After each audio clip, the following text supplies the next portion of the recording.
Salut, donc aujourd'hui je vous montre comment utiliser le portfolio d'Elise Wattier. Donc comment utiliser le jaune, le beige et le lilas. Donc je vous montre ça à l'instant. Donc après avoir appliqué sa crème de jour, moi j'aime bien mettre une base pour le teint.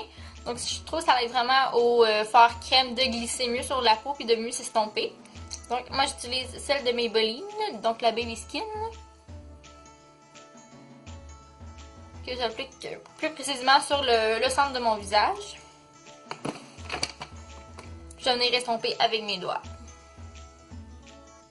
Donc dans le portfolio, on a 5 teintes.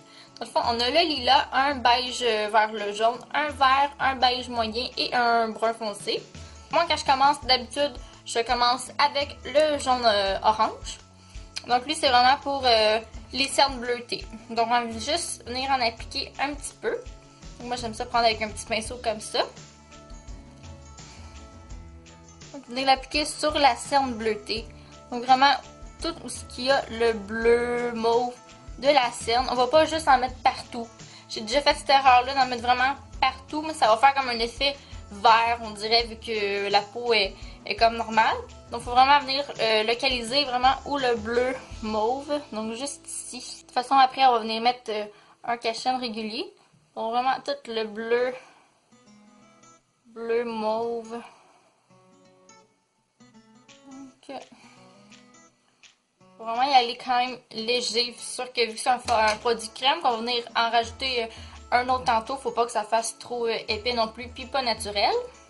Donc, la deuxième couleur que je vais utiliser, donc c'est le correcteur vert. Donc, le vert, lui, c'est vraiment pour les rougeurs, que ce soit des boutons, que ce soit de la coupe rose, érythrose. C'est lui vraiment qui va venir camoufler les rougeurs. Donc, lui, j'y vais avec le doigt. Des fois, quand c'est vraiment des tout petits boutons, on veut vraiment aussi y aller au pinceau. Donc, on y va où est-ce qu'il y a du rouge. Encore là, on y va vraiment doucement, vraiment pas beaucoup sur le doigt. Puis moi, j'aime ça venir un petit peu tapoter. Donc, j'en ai sur les joues.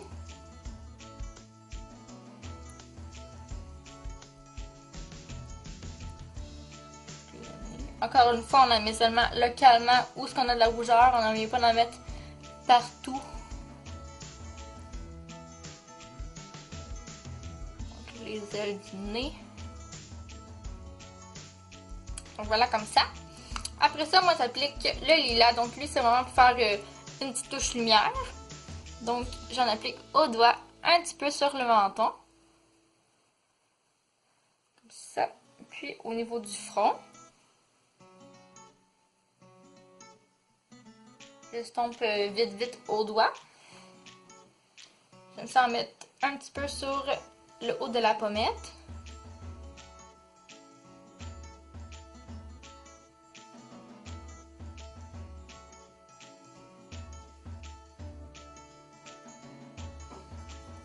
Et voilà. Donc ensuite, j'aime passer avec la couleur brun foncé. Donc cette fois-ci, je vais utiliser un petit pinceau correcteur en crème. Donc celle-là, c'est vraiment pour faire de la définition, faire des creux, des lumières. Donc moi, j'aime bien vraiment le mettre au niveau du creux de joue. Comme ça, juste ici. Encore là, on n'en met pas trop. Puis je remonte un petit peu au niveau des tempes. Juste à peine.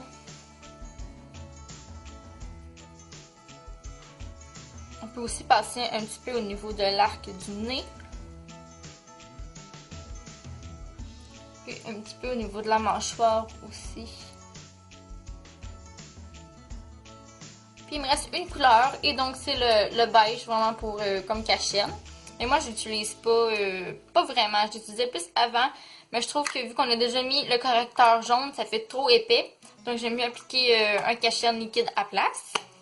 Puis, pour venir estomper, vous pouvez prendre les doigts. Mais moi, ce que j'aime beaucoup estomper, c'est avec une éponge comme celle-ci, du style Beauty Blender, qui est très important d'être humidifiée. Donc, je commence bien souvent par les ongles les plus pâles, par le plus foncé par la suite. Donc, c'est vraiment en tapotant comme ça ici. Venir fondre toute la couleur.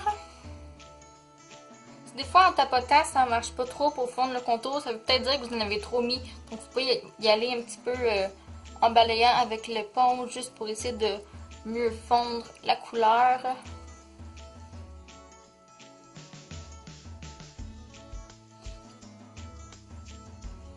pour les coins internes, j'aime bien y aller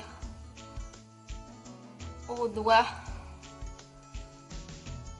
Voilà. Donc voilà à quoi ça ressemble une fois estompé. Donc c'est très important quand on utilise le portfolio d'Élise Wattier de mettre un fond de teint ou un bébé crème par-dessus. De ne pas rester comme ça ici. Donc on ne voit pas les couleurs nécessairement comme le vert, le lilas flagrant, mais on a quand même un teint blanc, malade, terne un petit peu. Donc c'est vraiment important de passer avec un fond de teint. Je conseille vraiment les fonds de teint légers, soit bébé crème ou les fonds de teint style liquide. Si on y va vraiment avec un fond de teint couvrant, ça va faire trop épais sur le teint, trop pas naturel, donc on veut vraiment pas ça. Je choisis vraiment un fond de teint très léger et naturel. Donc comme moi aujourd'hui, je vais utiliser la bébé crème de New York Color, que je vais appliquer encore une fois sur mon éponge. J'aime vraiment mieux aller avec l'éponge que le pinceau pour le fond de teint après. Puis avec le pinceau, on peut venir déplacer les couleurs qu'on a déjà placées avec le portfolio Élise Wattier. Si on y va avec l'éponge, c'est vraiment plus naturel et plus léger aussi sur le teint. Donc voilà. Puis on tapote. Puis au niveau du cache-cerne, la même chose. Moi je préfère liquide puisqu'on a déjà appliqué un produit crème. Vous pouvez aussi utiliser la couleur crème cache-cerne du portfolio Élise Wattier. Mais je conseille d'utiliser un ou l'autre. Vraiment, soit le beige seul ou le beige jaune avec un cache-cerne régulier.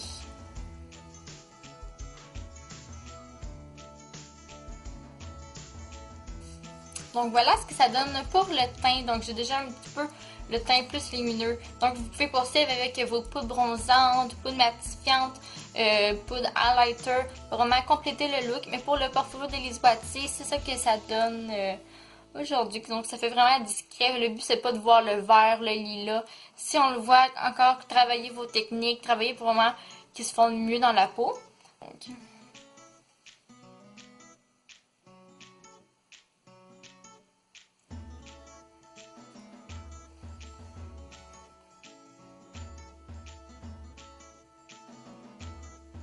c'est sûr aussi qu'il ne faut pas se dire « Ah, j'ai un bouton, je vais mettre beaucoup de vert, comme ça va camoufler. » Ça risque d'être pire. C'est sûr que comme ici, on le voit encore mon bouton, au moins la rougeur, en gros, la majorité de la rougeur, elle a disparu grâce au vert. C'est sûr que si on en met vraiment beaucoup, c'est pas mieux. On dit « Ah, on voit plus le bouton, mais on voit une petite tache verte sur le teint. » Donc c'est vraiment pas mieux. Il faut vraiment y aller mollo en termes de couleur. C'est vraiment pigmenté. On n'a vraiment pas besoin de beaucoup. Donc j'espère vous avoir aidé avec le portfolio d'Élise Wattier, comment utiliser les couleurs, mes conseils et techniques aussi, comment les appliquer. Donc un gros merci d'avoir regardé, on se voit bientôt. Bye!